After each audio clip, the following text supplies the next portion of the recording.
Please subscribe and press the bell icon for more updates from Sailesh Pandya Bhinash.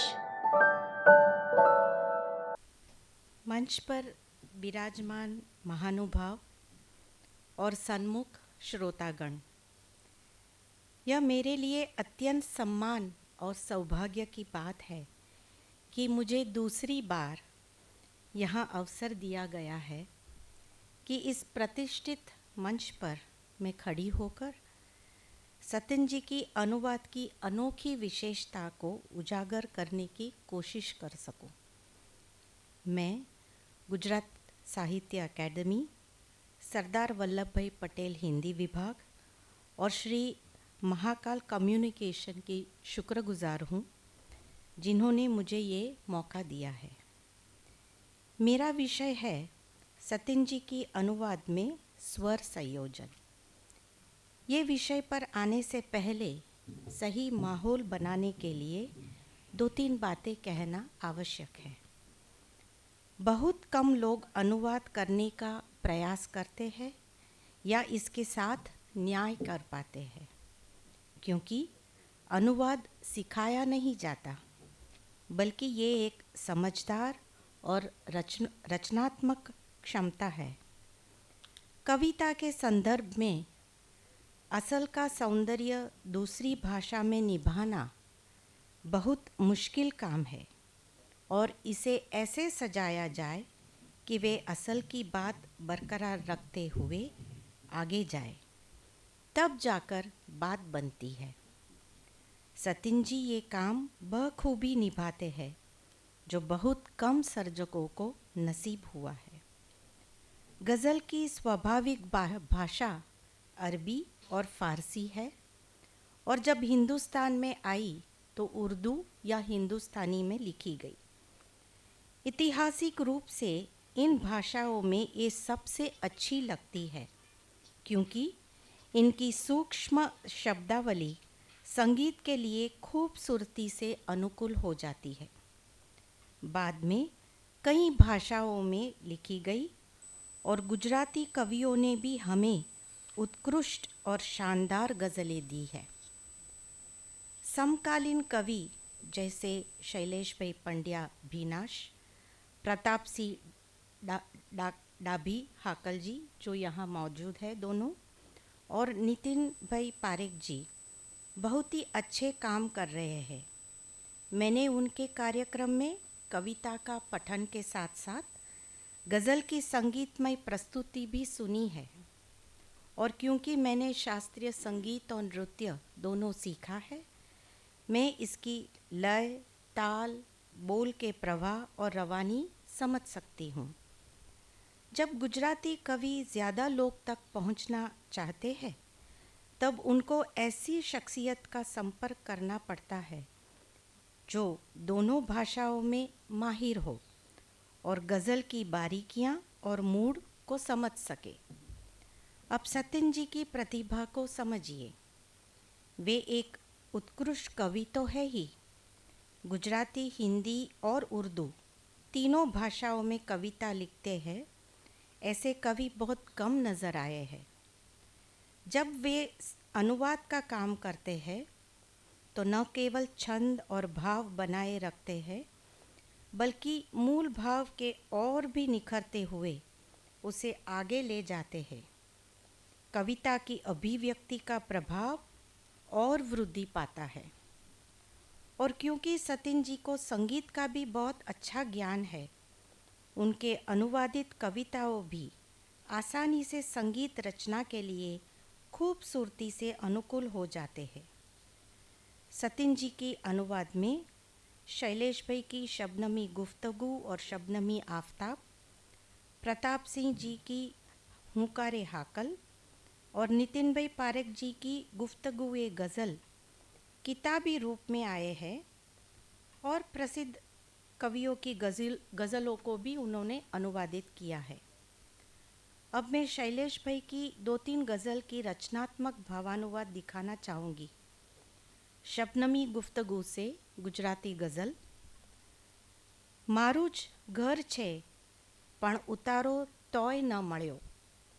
मारू ज घर छे પણ ઉતારો તોય ન મળ્યો, मारो ज પડછાયો હજીએ ક્યાંય ન મળ્યો। अब इनका हिंदी अनुवाद सतिन भाई से।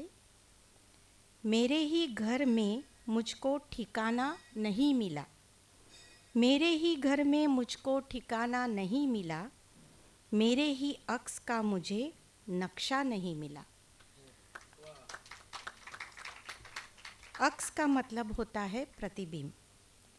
देखिए किस तरह मूल पाठ में व्यक्त पीड़ा भावानुवाद में भली भांति स्थापित होती है और अक्स जैसे शब्द का प्रयोग से एक जीवंत चित्र बनती है। अब एक और उदाहरण देना चाहूँगी शबनमी आफताब से। गुजराती गज़ल। વાત સમજાઈ ગઈ ક્યાં ધ્યાનમાં રાખ્યા પછી પણ, વાત સમજાઈ ગઈ ક્યાં ધ્યાનમાં રાખ્યા પછી પણ, એક આખી જિંદગીને બાનમાં રાખ્યા પછી પણ। सरापा का मतलब होता है सिर से पैर तक। ध्यान दे कि गज़ल की शब्द किस प्रकार से एक शांत नदी की तरह सहजता से बहते हैं। दर्द के बजाय स्वीकृति का भाव है। सरापा शब्द का उपयोग करने से संपूर्ण रूप दर्शन में आता है। अब मैं आपको दिखाना चाहूँगी कि अनुवाद किस तरह संगीत रचना के लिए खूबसूरती गया है। शैलेश भाई की बहुत प्रसिद्ध गज़ल है, बैसी शको तो एक भीनी વાત હું કરું, બેસી શકો તો એક ભીની વાત હું કરું, આ સૂરજ પર પડદો કરીને રાત હું કરું। बहुत अच्छा है ना। अब हिंदी अनुवाद।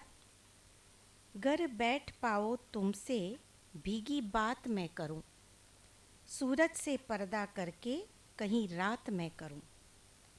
ये धुन राग भूपाली और कल्याण पर आधारित है, जो गज़ल की कोमल भावना को और भी सजाती है।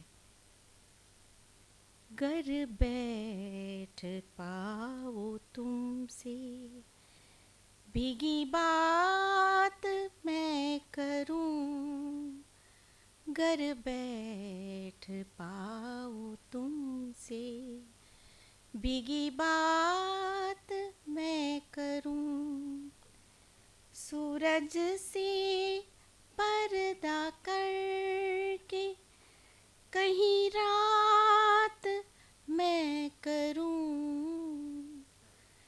घर बैठ पाओ तुमसे भीगी बात मैं करूं।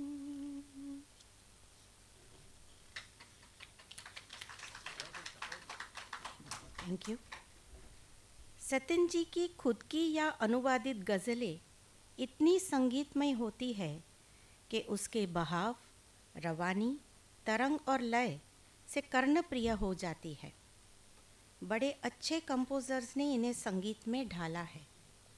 उदाहरण के तौर पे दाहोद के कंपोज़र सिंगर श्री राजूभाई गोहिल इस गज़ल को मिश्र कलावती में कंपोज़ किया है, जो गज़ल की आत्मा निरीक्षण के भाव को सटीक रूप से व्यक्त करता है।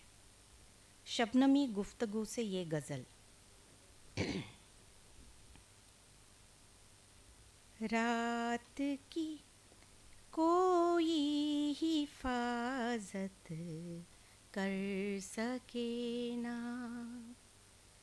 रात की कोई हिफाजत कर सके ना, वास्ते सूरज के, वास्ते सूरज के फुर्सत कर सके ना, रात की कोई हिफाजत कर सके ना।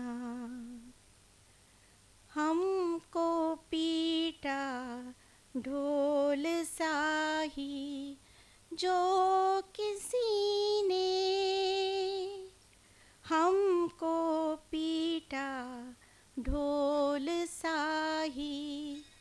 जो किसी ने